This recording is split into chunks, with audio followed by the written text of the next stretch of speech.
It means putting a patient in the medical box and curing everything that is wrong with them, emotionally, physically, chemically.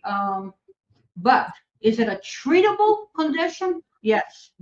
I personally don't like to call it a disease. I think it's a condition. I think it's treatable, but I think there's a difference between dependence that is very easily treatable, and that's what we do, and addiction that comes with behavioral, emotional, social, and all the others that has to be, again, is not going to be done in 24 hours or 30 days or 90 days.